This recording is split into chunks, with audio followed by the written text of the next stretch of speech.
तो दोस्तों आपका स्वागत है। दोस्तों आज की वीडियो में हम खेत का नाप निकालना सीखेंगे। दोस्तों अगर आपका खेत वर्गाकार या आयताकार हो उसका नाप आप बड़ी ही आसानी से निकाल सकते हैं। यहाँ पर आज की वीडियो में हम समलम चतुर्भुज के आकार का जो खेत है उसका क्षेत्रफल निकालना सीखेंगे। यहाँ पर जो खेत आपको दिखाई दे रहा है इस खेत की सभी भुजाएं अलग अलग लेंथ की हैं। ये 45 फीट की है, ये 43 फीट की है, ये 30 फीट की और ये 40 फीट की। दोस्तों इस प्रकार के खेत का क्षेत्रफल निकालना बड़ा ही आसान है। आपको क्या करना है, इस वीडियो को लास्ट तक देखना है और आप इसे अच्छे से जान जाएंगे। दोस्तों इस प्रकार के खेत का क्षेत्रफल निकालने के दो तरीके हैं। पहला वो तरीका है जो ज्यादातर वीडियोस में बताया गया है, जिससे आपके पास 100% सही क्षेत्रफल नहीं आता। दूसरा वो तरीका है जिससे आपके पास 100% सही क्षेत्रफल आएगा। हम दोनों तरीके से इस खेत का क्षेत्रफल निकाल लेंगे और दोनों तरीके से जो क्षेत्रफल आएगा उसको कंपेयर भी करेंगे। तो चलिए पहले तरीके से निकाल लेते हैं। पहला तरीका क्या कहता है, आमने सामने की भुजाओं को जोड़ेंगे, 2 से भाग करेंगे। आमने सामने की भुजाओं को जोड़ेंगे, 2 से भाग करेंगे और दोनों को गुना कर देंगे, तो उससे हमारे पास क्षेत्रफल आ जाएगा। तो चलिए देखते हैं पहले तरीके से कैसे करेंगे। हमें क्या करना होगा, आमने सामने की भुजाओं को जोड़ना होगा। 40 प्लस 45 बटे में 2, ठीक है, गुना में आमने सामने की भुजाओं को जोड़ना होगा अगेन 43 प्लस 30 बटे में 2। अब इन दोनों को सोल्व करके जो आएगा उसको हमें गुना कर देना है, ठीक है। 40 और 45 कितना बनेगा, 85 बटे में 2 गुना ये कितना बनेगा 3, 7 बटे में 2, ठीक है। अब इसको हल कर लेते हैं। 85 को 2 से भाग देंगे, हमारे पास आ जाएगा 42.5 42.5 और 73 को 2 से भाग देंगे, हमारे पास आ जाएगा 36.5, ठीक है। अब इन दोनों को गुना करके हमारे पास आ जाएगा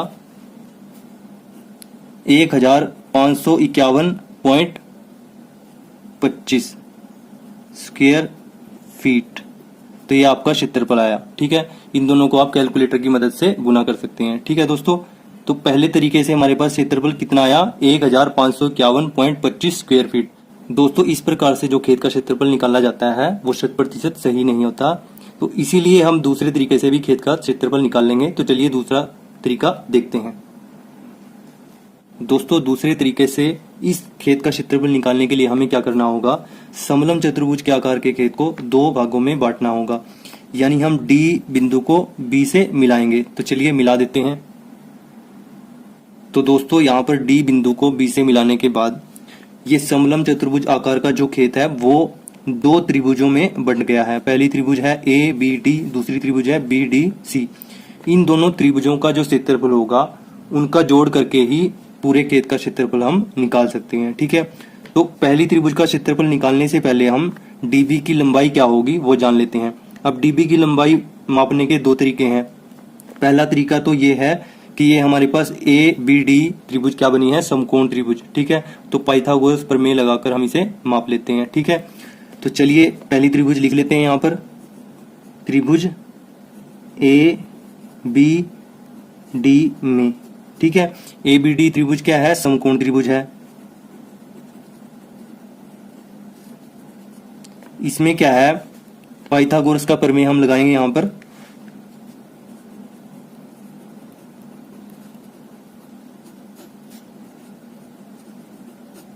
ये क्या कहता है, इस भुजा का स्क्वायर इस भुजा का स्क्वायर बराबर होगा डीबी के स्क्वायर के, ठीक है, इस भुजा के स्क्वायर के। तो ए बी का स्क्वायर प्लस ए डी का स्क्वायर बराबर किसके होगा, बी डी के स्क्वायर, ठीक है, बी डी के स्क्वायर के, ठीक है दोस्तों। अब ए बी का स्क्वायर यानी 40 का स्क्वायर प्लस 30 का स्क्वायर यानी ए डी का स्क्वायर बराबर बी डी का स्क्वायर, ठीक है। अब इसको सोल्व करके हमारे पास क्या आएगा, 1600 प्लस 900 बराबर बी डी का स्क्वायर, ये बन जाएगा 2500 बराबर बी डी का स्क्वायर। और बी डी यहाँ से क्या निकल के आएगा, वर्गमूल में 2500, जो आ जाएगा हमारे पास 50 फीट। अब 2500 का वर्गमूल क्या होता है, 50 फीट, ठीक है। तो दोस्तों आप इस तरीके से भी इसको निकाल सकते हैं। अगर आपको इस तरीके का नहीं पता तो आप क्या करेंगे, डी बिंदु पे खड़े होकर फीते की मदद से इसको यहाँ तक बी तक चलकर माप सकते हैं। ठीक है दोस्तों, तो ये हमारे पास डीबी कितना निकल के आया, 50 फीट। ठीक है, अब ये बड़ा ही आसान हो गया। पहले हम इस त्रिभुज का क्षेत्रफल निकाल लेंगे, फिर इसका निकाल लेंगे और दोनों को जोड़ देंगे। तो पहले समकोण त्रिभुज का क्षेत्रफल निकाल लेते हैं। त्रिभुज ए बी और डी, त्रिभुज ए बी डी का क्षेत्रफल निकाल लेते हैं पहले।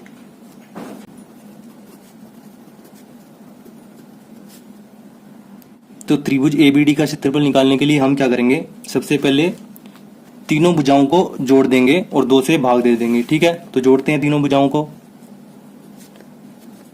उसको हम एस मान लेते हैं जो जोड़ करके आएगा। ठीक है, तो जोड़ते हैं 30 प्लस 40 प्लस 50 बटे में 2। अब ये क्या बनेगा हमारे पास, ये बनेगा हमारे पास 120 बटे में 2 और ये काट के आ जाएगा आपके पास 60। ठीक है, अब त्रिभुज ए बी डी का क्षेत्रफल क्या बनेगा, जो ये यहां पर जोड़कर आया। ठीक है, इसको हम ऐसे लिखेंगे और इसमें से पहली भुजा को घटा देंगे। ठीक है, तो 60 में से पहली भुजा घट गई, हमारे पास कितना आ जाएगा 30। 60 में से 30 गया 30। ठीक है, अब क्या करेंगे, 60 में से दूसरी भुजा को घटाएंगे। 60 में से 40 गया, हमारे पास कितना आ गया 20। अब लास्ट में क्या करेंगे, 60 में से अंतिम भुजा को घटाएंगे, ये कितनी है 50। 60 में से 50 गया, हमारे पास कितना आ गया 10।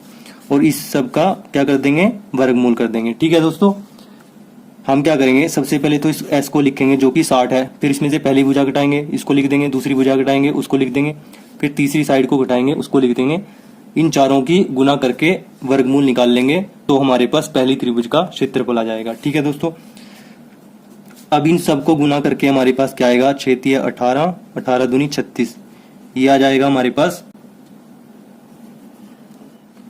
36, 1 2 3 4 4 0। ठीक है, और इसका वर्गमूल हम निकाल के क्या आएगा हमारे पास 600 स्क्वायर फीट। ठीक है दोस्तों, तो त्रिभुज एबीडी का क्षेत्रफल क्या है हमारे पास 600 स्क्वायर फीट। ठीक है, अब एक त्रिभुज का तो क्षेत्रफल निकल गया, अब हम दूसरी त्रिभुज का क्षेत्रफल निकाल लेते हैं। ठीक है, तो दोस्तों यहां पर दूसरी त्रिभुज क्या है हमारे पास, बी डी सी। त्रिभुज बी डी सी का क्षेत्रफल दोस्तों उसी तरीके से करेंगे जैसे हमने पहली त्रिभुज का क्षेत्रफल निकाला था। ठीक है, तीनों भुजाओं को जोड़ देंगे, उसको हम s के बराबर रख लेंगे, 50 प्लस 45 प्लस 43। ठीक है दोस्तों, बटे में 2। अब इन तीनों को जोड़कर हमारे पास क्या आ जाएगा, 8 9 और 4 13, ये आ जाएगा 138 बटे में 2। इसको काट देंगे, 2 6 12, 2 9 में 18, तो ये आ जाएगा 69 69। ठीक है दोस्तों, अब सेम तरीका फॉलो करेंगे। त्रिभुज बी डी सी क्षेत्रफल क्या करेंगे, हम 69 को लिख देंगे, जो s था उसको लिख दिया, 69 यानी 69 को लिखने के बाद क्या करेंगे, इसमें से पहली भुजा घटाएंगे, तो 69 में से 50 गया, हमारे पास कितना आ गया 19। 69 में से 45 गया, हमारे पास कितना आ गया 24। 69 में से 43 गया, हमारे पास कितना आ गया 26। ठीक है, क्या किया हमने यहाँ पे दोस्तों, सबसे पहले s को लिखा, फिर उसमें से एक एक भुजा को घटा के जो जो आया उसको लिख दिया। पहली भुजा को घटाया 19 आ गया, दूसरी भुजा को घटाया 24 आ गया, तीसरी भुजा को घटाया 26 आ गया। ठीक है, इसका वर्गमूल निकाल लेंगे। अब इन चारों को गुना करके हमारे पास क्या आएगा, 8 1 8 0 6 4। ठीक है, आप कैलकुलेटर की मदद से ये गुना कर सकते हैं और वर्गमूल भी निकाल सकते हैं। इसका वर्गमूल निकाल के हमारे पास आएगा 904.4689। ठीक है, स्क्वायर फीट। तो यहां पर त्रिभुज बीडीसी का क्षेत्रफल क्या है आपके पास 904.4689 स्क्वायर फीट। ठीक है, अब आपको क्या करना है, दोनों त्रिभुजों के क्षेत्रफल को जोड़ देना है। अब दोस्तों खेत का क्षेत्रफल यानी चतुर्भुज ABCD का क्षेत्रफल क्या आएगा, त्रिभुज ABD का क्षेत्रफल जमा त्रिभुज BCD का क्षेत्रफल। ठीक है, तो त्रिभुज ABD का क्षेत्रफल क्या आया था हमारे पास, ये आया था 600 स्क्वायर फीट। ठीक है, लिख लेते हैं 600 स्क्वायर फीट। ठीक है, और त्रिभुज BCD का क्षेत्रफल क्या आया था 904.4689। लिख लेते हैं इसको भी। अब दोनों को जोड़ देंगे तो हमारे पास खेत का क्षेत्रफल आ जाएगा। जोड़ते हैं दोनों को। 4689 तो ऐसे रहेगा, 904 जमा में 600 कितना बनेगा 1504। ठीक है दोस्तों, तो हमारे पास क्या क्षेत्रफल आया 1504.4689 स्क्वायर फीट। ठीक है दोस्तों, आई होप यहाँ तक आपको अच्छे से समझ में आया होगा। अगर आपको कहीं पे डाउट है तो आप वीडियो को एक बार दोबारा देखें, आपका वो डाउट अवश्य ही क्लियर हो जाएगा।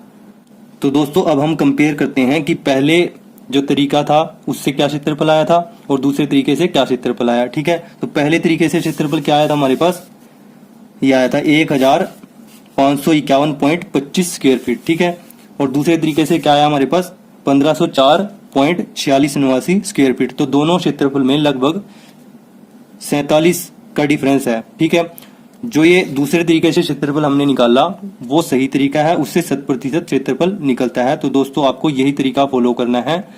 ये वाला तरीका अधिकतर वीडियोस में बताया गया है, इसको आपको फॉलो नहीं करना है। दूसरे वाले तरीके को अगर आप फॉलो करोगे तो आपके पास 100% सही क्षेत्रफल आएगा। आई होप यहाँ तक आपको अच्छे से समझ में आया होगा। अगर आपको कहीं पे डाउट है तो आप वीडियो को एक बार दोबारा देखें। फिर भी अगर आपको डाउट रहता है तो कमेंट बॉक्स में जरूर पूछें। अगर आपको ये वीडियो अच्छी लगी तो वीडियो को लाइक करना, दोस्तों के साथ शेयर करना, चैनल पर नए हो तो चैनल को सब्सक्राइब जरूर कर लेना। Thanks for watching this video.